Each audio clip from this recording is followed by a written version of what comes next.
சிவாய நமக. 1500 ஆண்டுகள் பழமையான ஸ்ரீ ஆபத் சகாயேஸ்வரர் திருக்கோயில் சேந்தமங்கலம். சேந்தமங்கலம் என்ற கிராமமானது கள்ளக்குறிச்சி மாவட்டத்தில் விழுப்புரத்திலிருந்து 14 கிலோமீட்டர் தூரத்திலும் உளுந்தூர்பேட்டையிலிருந்து 26 கிலோமீட்டர் தூரத்திலும் அமைந்திருக்கிறது.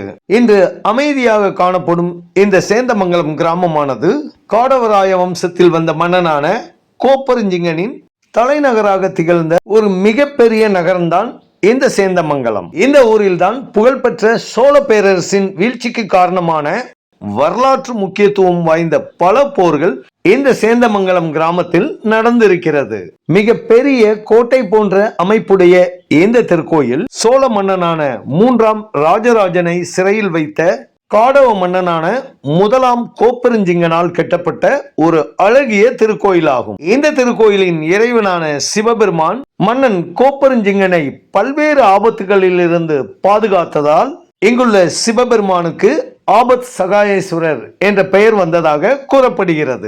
திருச்சி சென்னை தேசிய நெடுஞ்சாலையிலிருந்து சுமார் 2 கிலோமீட்டர் தூரத்தில் ஊரின் உள்பகுதியில் இந்த திருக்கோயில் அமைந்திருக்கிறது. தற்பொழுது இடிந்த நிலையில் இருக்கும் இந்த திருக்கோயில் தொல்லியல் துறையால் பாதுகாக்கப்பட்டும் புனரமைக்கப்பட்டு கொண்டும் இருக்கிறது. இந்த திருக்கோயிலை சுற்றி அமைக்கப்பட்டுள்ள கோட்டையானது மற்ற கோட்டைகளை விட வித்தியாசமாக அமைக்கப்பட்டிருக்கிறது. இந்த திருக்கோயிலை சுற்றி கட்டப்பட்டுள்ள மதில் சுவரானது ஒரு காலத்தில் சீன பெருஞ்சுவர் போல மிக பெரியதாகவும் அகலமாகவும் உயரமாகவும் இருந்திருக்கிறது. பல்வேறு இடங்களில் இடிந்த நிலையில் காணப்படும் அந்த கோட்டை சுவரை தான் நாம் இப்பொழுது பார்த்து கொண்டிருக்கிறோம். உலகலாம் உணர்ந்து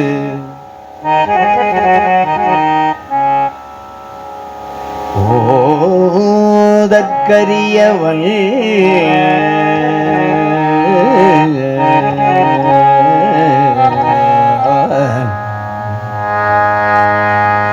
நிலவுலாவிய நீர் மலிவே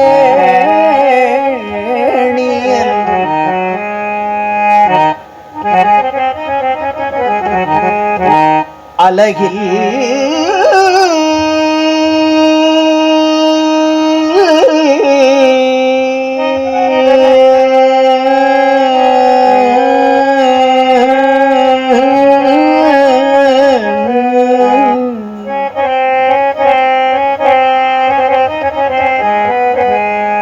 அலகில் சோதியன். சேந்தமங்கலத்தில் உள்ள இந்த திருக்கோயில் ஒரு குறிப்பிடத்தக்க வரலாற்று நினைவு சின்னமாகும். இந்த திருக்கோயில் பிற்கால சோழர் கட்டிடக்கலையையும் பல்லவர் கால கட்டிடக்கலைக்கும் ஒரு சிறந்த எடுத்துக்காட்டாக திகழ்கிறது. இந்த திருக்கோயில் திருச்சுற்றில் உள்ள மதில்கள் இந்த கோயிலுக்கு பாதுகாப்பாக மட்டுமில்லாது போர்க்காலத்தில் பாதுகாப்பான கோட்டையாகவும் பயன்படுத்தப்பட்டு இருக்கிறது. கிழக்கு திசை பார்த்து அமைந்திருக்கும் இந்த திருக்கோயிலில் 2 கோபுரங்களுக்குள்ள அடித்தளங்கள் மட்டுமே அமைந்துள்ளன. ராஜகோபுரத்திற்கென்று அமைக்கப்பட்டுள்ள அடித்தளத்தை தான் நாம் இப்பொழுது இங்கே பார்த்து கொண்டிருக்கிறோம். கிழக்கு திசை நோக்கி அமைந்திருக்கும் இந்த வாயிலை கடந்து சென்று இந்த திருக்கோயிலினுடைய அழகை கண்டு ரசிப்போமா?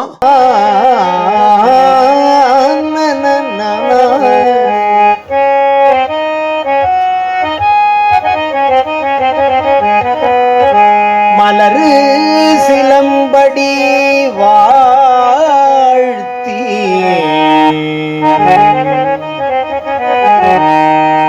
வணங்குவார் வேதவற்பிலே புனத்தில் மேவி நிற்கும் அபிராமன்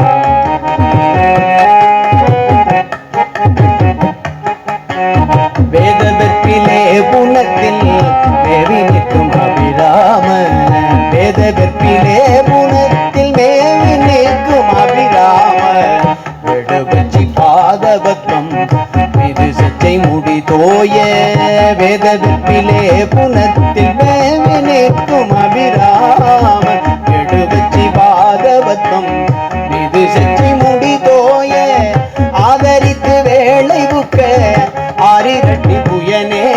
திருக்கோயிலுக்குள் நுழைந்தவுடன் பந்தல் கால்கள் போன்ற மிக உயரமான கல்லால் செய்யப்பட்ட தூண்களை நாம் பார்க்க முடியும்.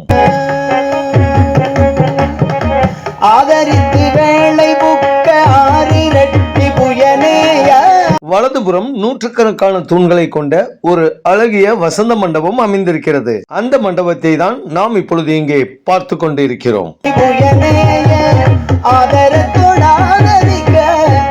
ஆன புத்தி புகழ்வாயே ஆதரித்து வேளை புக்க ஆதிரட்டி புயனேய ஆதரத்தோடாதரிக்க ஆன புத்தி புகழ்வாயே காது முற்ற வீர பத்ர காளி வெட்க மகுடா காது முற்ற வீர பத்ர காளி வெட்க மகுடா ஆகாச முட்ட வீசி விட்ட மலர் பத்தி மயோரை காது முற்ற வீர பத்ர காளி வெட்க மகுடா ஆகாச முட்ட வீசி விட்ட மலர் பத்தி மயோரை ஓதுவித்த நாதர் கற்க ஓதுவித்த முனிநான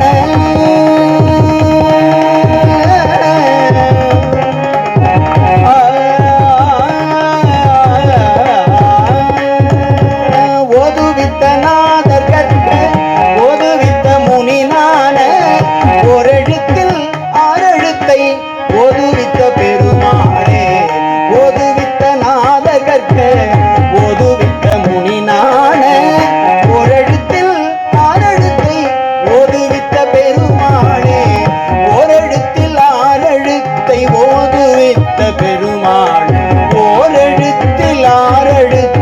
சுமார் 7 அடி உயரத்தில் அழகாக வடிவமைக்கப்பட்டுள்ள பலிபீடத்தை தான் நாம் இப்பொழுது இங்கே பார்த்து கொண்டிருக்கிறோம்.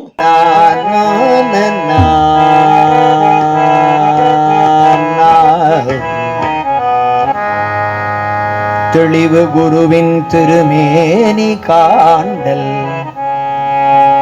தெளிவு குருவின் திரு நாமம் செப்பல். திருக்கோயிலினுடைய 2வது கோபுரத்திற்காக அமைக்கப்பட்டுள்ள அடித்தளத்தை தான் நாம் இப்பொழுது இங்கே பார்க்கிறோம்.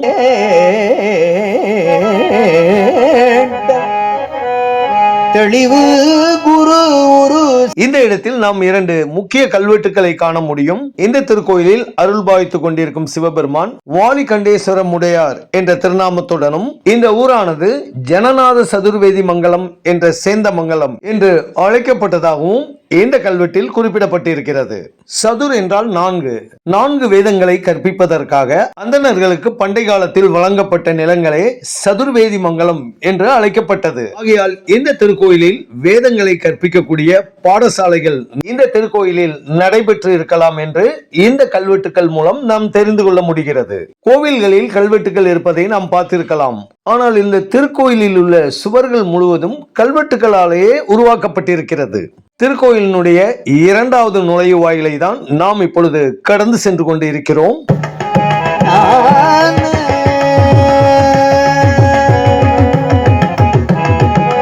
சிவ சிவ என்றிட தேவரும் நாம் பார்த்து கொண்டிருக்கும் இந்த கல்வெட்டுகளில் குறிப்பிடப்பட்டுள்ள எழுத்துக்கள் பல்வேறு மன்னர்களால் இந்த திருக்கோயிலுக்கு வழங்கப்பட்டுள்ள நிலங்களை பற்றியும் இந்த திருக்கோயிலின் பூஜைகளுக்கு தேவையான பால் மற்றும் நெய் விளக்கேற்றுவதற்காக வழங்கப்பட்டுள்ள பசுக்களை பற்றியும் விரிவாக தெரிவிக்கப்பட்டுள்ளது.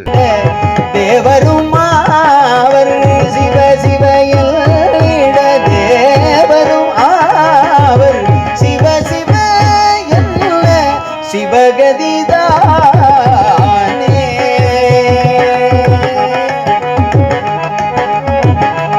திருக்கோயிலினுடைய 1ஆம் பிரகாரத்தை தான் நாம் இப்பொழுது இங்கே பார்த்து கொண்டிருக்கிறோம். இந்த பிரகாரத்தை சுற்றிலும் நீளமான மண்டபங்கள் அமைக்கப்பட்டுள்ளன. வேதம் பயிலும் மாணவர்கள் தங்குவதற்காகவும் வேதங்களை படிப்பதற்காகவும் இந்த நீளமான மண்டபங்கள் அமைக்கப்பட்டிருக்கலாம் என்று கூறப்படுகிறது.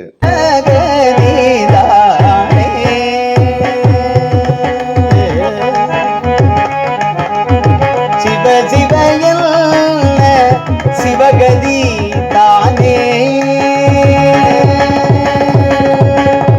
மூலவரான சிவபெருமான் சன்னதிக்கு எதிரே அமைந்துள்ள பலிபீடத்தையும் பலிபீடத்திற்கு அடுத்ததாக மிக உயரமான பீடத்தில் அமைக்கப்பட்டுள்ள நந்தியம்பெருமானின் அழகிய திருவுருவத்தை தான் நாம் இப்பொழுது கண்குளிர தரிசனம் செய்து கொண்டிருக்கிறோம்.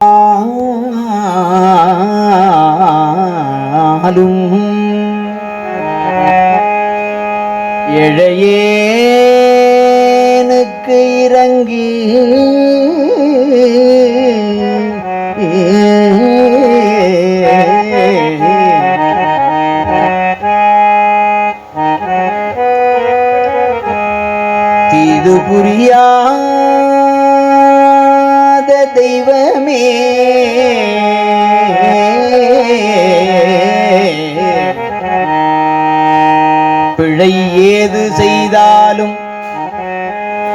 ஏழையேனுக்கு இறங்கி தீது புரியாத தெய்வமே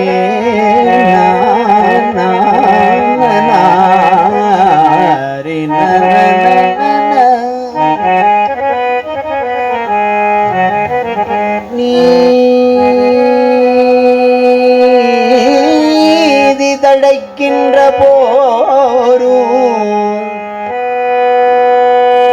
கருவறைக்கு முன்புறமாக அமைக்கப்பட்டுள்ள இந்த மண்டபத்தை கடந்து சென்று ஆடல் அரசன் அழகிய கூத்தனான ஆபத் சகாயேஸ்வரரை நாம் தரிசனம் செய்வோமா?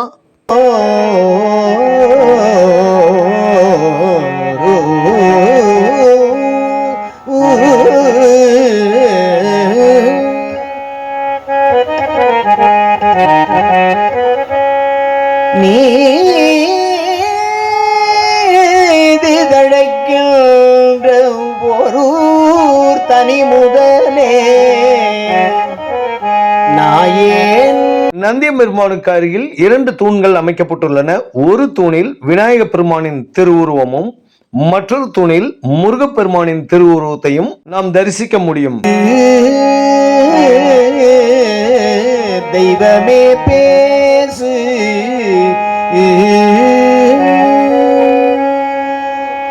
உருவாயருவாய் உளதாயிலதாய் மறுவாய் மலராய் மணியாய் ஒளியாய் உருவாயருவாய் உளதாயிலதாய் மறுவாய் மலராய் மணியாய் ஒளியாய் கருவாய் உயிராய் கதியாய் விதிய உருவாய் வருவாய் அருள்வாய் உடனே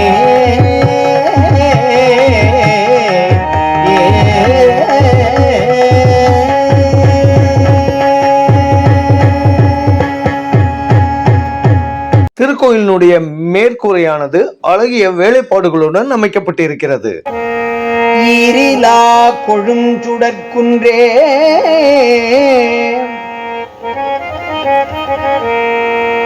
மறையுமாய் மறையின் பொருளுமாய் வந்து என் மனத்திடை மன்னிய மன்னே. இந்த மண்டபம் மகா மண்டபம் என்று அழைக்கப்படுகிறது. இந்த மண்டபத்திற்கும் சிவபெருமானின் கருவறைக்கும் இடையே அமைந்துள்ள மண்டபம் அர்த்த மண்டபம் என்று அழைக்கப்படுகிறது. இப்பொழுது நாம் பார்த்து கொண்டிருக்கும் இந்த நுழைவாயில் அர்த்த மண்டபத்தின் நுழைவாயிலாகும். இந்த அர்த்த மண்டபத்தில் இந்த திருக்கோயிலில் கிடைக்கப்பெற்றுள்ள சில சிற்பங்கள் இங்கேயே வைக்கப்பட்டுள்ளன. இறைவனே நீ என் உடலிடம் கொண்டாய் இனி உன்னை என்னிறக்கேனே. இந்த அர்த்த மண்டபத்தில் வேலைப்பாடுகளுடன் கூடிய அதிகமான தூண்களை நாம் காண முடியும். பொருள் எங்கே ஆகமங்கள் பிரிக்கின்ற அர்த்த மண்டபத்தில் வைக்கப்பட்டுள்ள லிங்கோத்பவரின் திருமேனி ஞான போதத்தின் திறம் எங்கே. இந்த அர்த்த மண்டபத்தில் மிக பெரிய ஆவுடையாருடன் கூடிய சிவபெருமானின் லிங்க திருமேனியை தான் நாம் இப்பொழுது தரிசித்துக் கொண்டிருக்கிறோம். பஞ்சபாண்டவர்கள் வனவாசத்தின் போது இந்த திருக்கோயிலுக்கு வருகை தந்தபோது இந்த லிங்க திருமேனியை நிறுவி வழிபாடு செய்தார்கள் என்று கூறப்படுகிறது. துறை எங்கே விளங்கும் ஞான போதத்தின் திறம் எங்கே யோகமென்னும் பொற்புடைய முயற்சி எங்கே. இந்த திருக்கோயிலின் மூலவரான ஆபத் சகாயேஸ்வரரை தான் நாம் இப்பொழுது இங்கே கண்குளிர தரிசிக்கிறோம். இங்குள்ள சிவபெருமான் மன்னன் கோப்பெருஞ்சிங்கனை பல்வேறு ஆபத்துகளிலிருந்து காத்து அருளியதால் ஆபத் சகாயேஸ்வரர் என்ற திருநாமத்துடன் வழிபாடு செய்யப்படுகிறார். இன்றும் கூட இங்கு வரும் பக்தர்கள் குழந்தை வரம் வேண்டியும் சாலை விபத்து உள்பட பல்வேறு ஆபத்துகளில் இருந்தும் தங்களை பாதுகாக்க வேண்டும் என்ற பிரார்த்தனையுடன் இங்கு விளக்கேற்றி வழிபாடும் செய்கிறார்கள். நாமும் நம்முடைய பிரார்த்தனையை இங்குள்ள சிவபெருமானிடம் விண்ணப்பிப்போமா? சொல்லுக்கும் பொருளாகி பொருளுக்குள்ளே துண்ணுகின்ற தூய்மை இமையாய் சிவபெருமான் முன்புறம் அமைக்கப்பட்டுள்ள உலோகத்தால் ஆன நந்தியம்பெருமானின் சிலையை தான் இப்பொழுது தரிசிக்கிறோம். நாதன் எங்கும் ஞானமெல்லாம் விரிகின்ற பொருளாய் நிற்பாய்.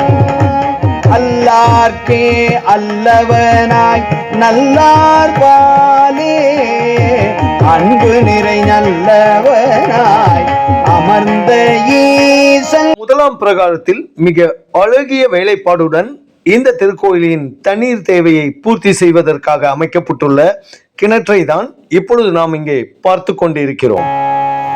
வேதவற்பிலே புனத்தில் மேவி நிற்கும் அபிராமன்.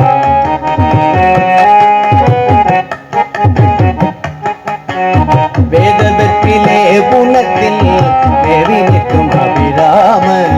வேதவற்பிலே புனத்தில் மேவி நிற்கும் அபிராமன்.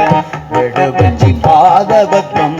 அழகாக வடிவமைக்கப்பட்ட இந்த கிணற்றின் அருகே கல்லினால் உருவாக்கப்பட்ட மிக பெரிய தண்ணீர் தொட்டியையும் நாம் பார்க்க முடியும். விடுபச்சி பாதபத்மம் இது செற்றி முடி தோய ஆதரித்து வேளை புக்க ஆரிரட்டி புயனேய.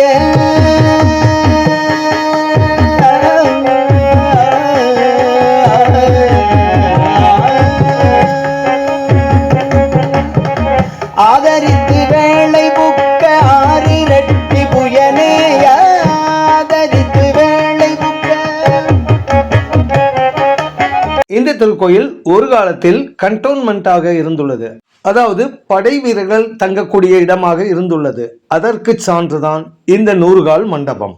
திருக்கோயிலை சுற்றியுள்ள இந்த 100 கால் மண்டபத்தில் போர்க்காலத்தில் படை வீரர்கள் இங்கே தங்க வைக்கப்பட்டிருக்கலாம் என்றும், போர் இல்லாத மற்ற காலங்களில் இங்கே வேத பாடசாலைகள் நடத்தப்பட்டிருக்கலாம் என்று இங்குள்ள கல்வெட்டுகளில் குறிப்பிடப்பட்டிருக்கிறது. நூற்றுக்கணக்கான தூண்களால் உருவாக்கப்பட்ட அந்த 100 கால் மண்டபத்தை தான் நாம் இப்பொழுது இங்கே பார்த்து கொண்டிருக்கிறோம்.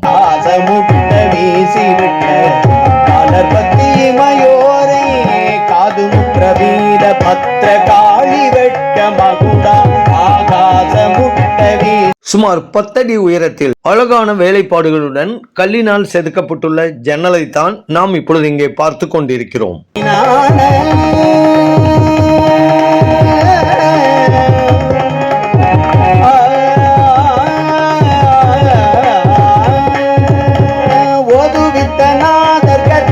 பல்லவ பேரரசின் முடிவுக்கு பின்னால் சிதறுண்ட பல்லவர்கள், சம்புவராயர்கள் மற்றும் காடவராயர்கள் என 2 பிரிவாக பிரிந்து தனித்தனி சிற்றரசுகளை உருவாக்கினர். சம்புவராயர்கள் திருவண்ணாமலையை தலைநகராக கொண்டு ஆட்சி புரிந்து வந்தார்கள். காடவராயர்கள் இந்த திருக்கோயில் அமைந்திருக்கும் இந்த சேந்தமங்கலத்தை தலைநகராக கொண்டு ஆட்சி புரிந்தனர்.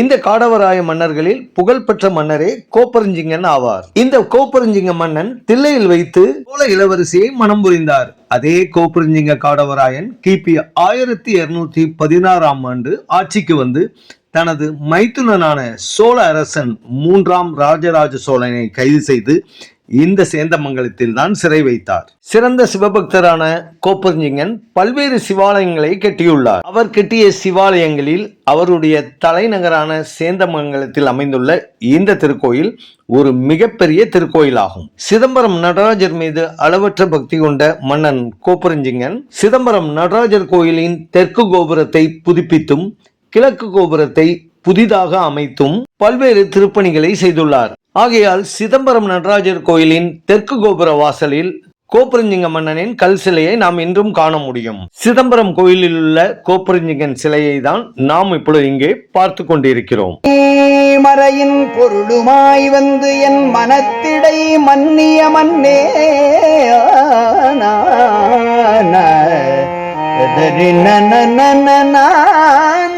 சிவபெருமானின் கருவறையின் மேல் அமைக்கப்பட்டுள்ள விமானத்தை தான் நாம் இப்பொழுது இங்கே தரிசனம் செய்து கொண்டிருக்கிறோம்.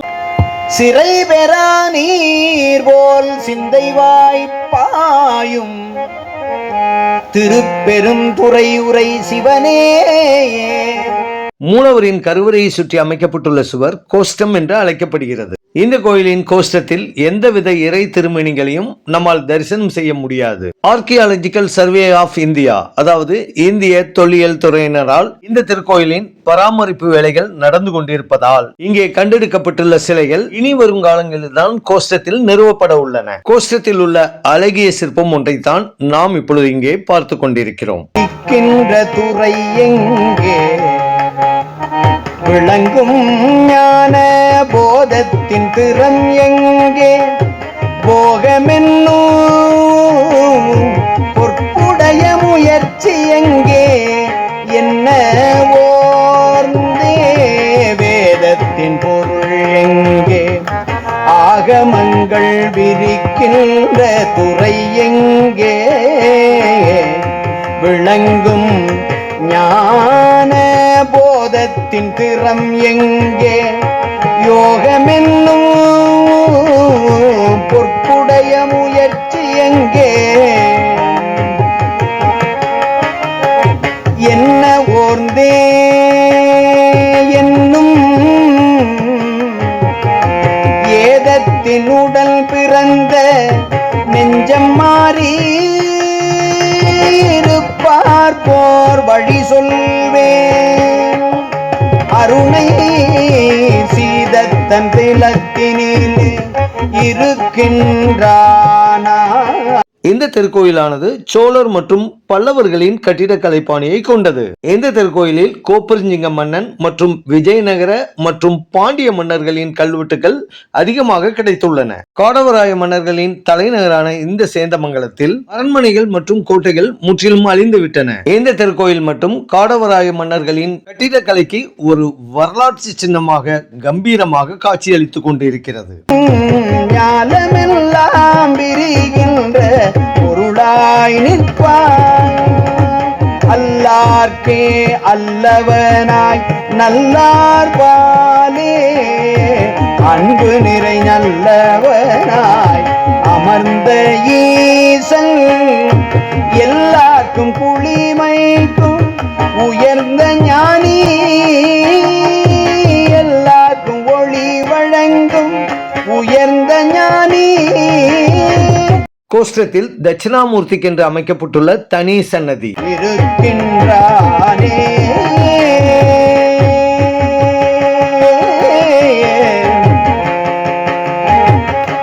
அருணை நகர் மிக வாழி அருணை தன்னில் அன்பரெல்லாம் நனிவாழி இங்கே வந்து பெருளையந்த அன்பர்க்கு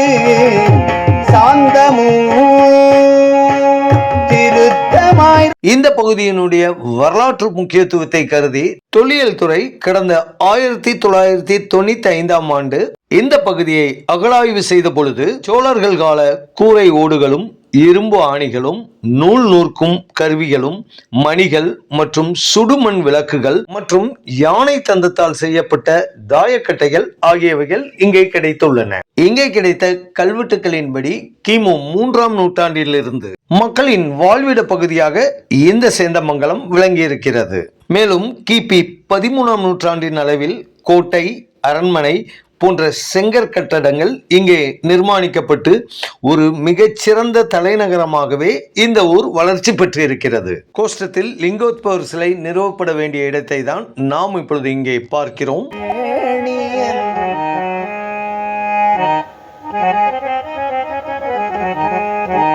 அழகில்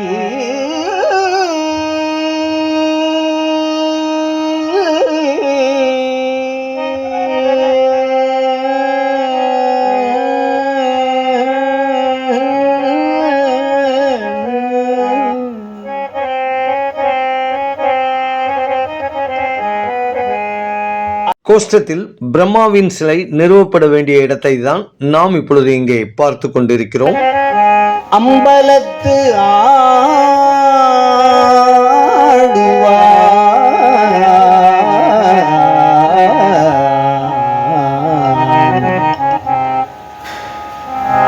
அழகில் ஜோதி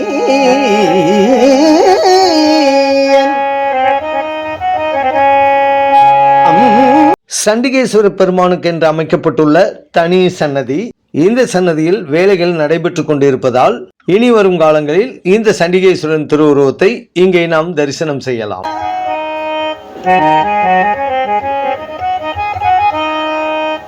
அலகில்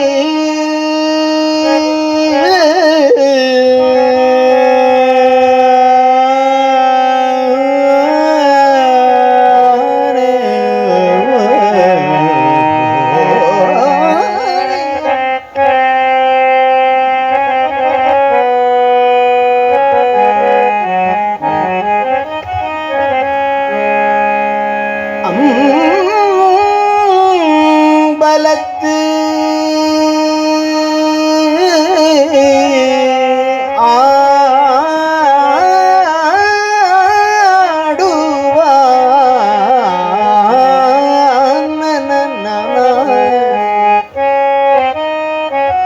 இந்த திருக்கோயிலில் நடராஜ பெருமான், சிவகாமி அம்மை மற்றும் மாணிக்க வாசகருக்கு என்று அமைக்கப்பட்டுள்ள தனி சன்னதியில் அருள் பாவித்துக் கொண்டிருக்கும் நடராஜ பெருமானை தான் நாம் இப்பொழுது தரிசனம் செய்ய சென்று கொண்டிருக்கிறோம்.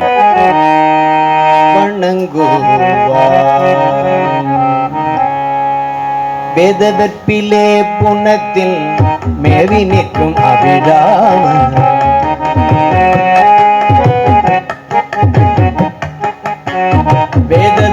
தனி சன்னதியில் அருள் பாவித்துக் கொண்டிருக்கும் ஆடல் அரசன் ஆனந்த கூத்தன் நடராஜ பெருமானின் அழகிய திருமேனி, அருகிலேயே சிவகாமி அம்மையின் திருவுருவத்தையும் மாணிக்க வாசக பெருமானின் திருவுருவத்தையும் நாம் இந்த சன்னதியில் தரிசனம் செய்யலாம்.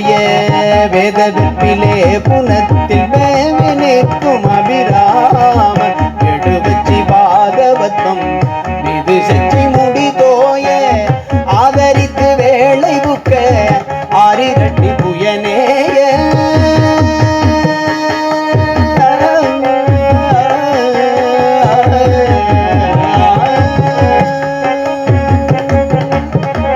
ஆதரித்து வேளை புக்க ஆரிரட்டி புயனேய ஆதரித்து வேளை புக்க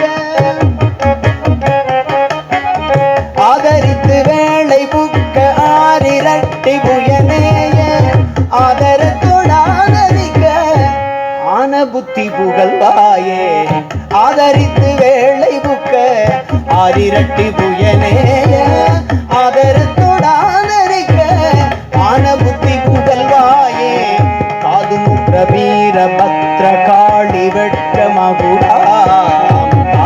இந்த திருக்கோயிலினுடைய மிக பரந்து விரிந்து அமைக்கப்பட்டிருக்கும் முதலாம் பிரகாரத்தை முழுவதும் நாம் வலம் வந்து விட்டோம்.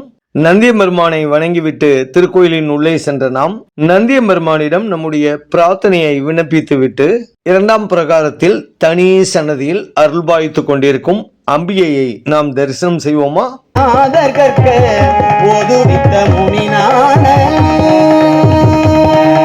இரண்டாவது பிரகாரமானது முற்றிலுமாக இடிந்துதான் காணப்படுகிறது. அங்கே இந்த அம்பிகையின் சன்னதியை மட்டும்தான் நாம் தரிசனம் செய்ய முடியும். இந்த இரண்டாம் பிரகாரத்தை சீரமைப்பும் பணிகள் நடந்து கொண்டுதான் இருக்கிறது.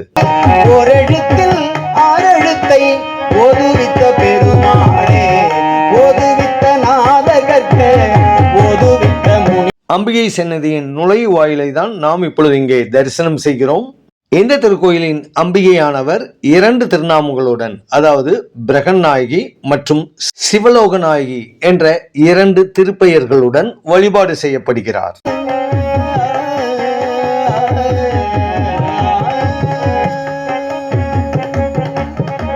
ஆதரித்து வேளை புக்க ஆரிரட்டி புயனேய ஆதரித்து வேளை புக்க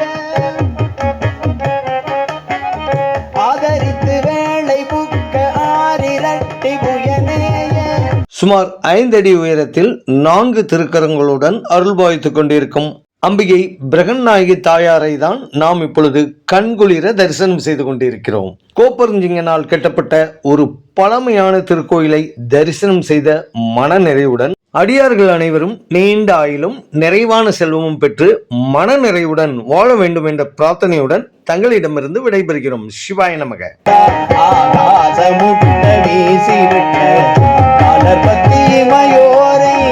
காதுமுற்ற வீர பத்ர காளி வெட்க மகு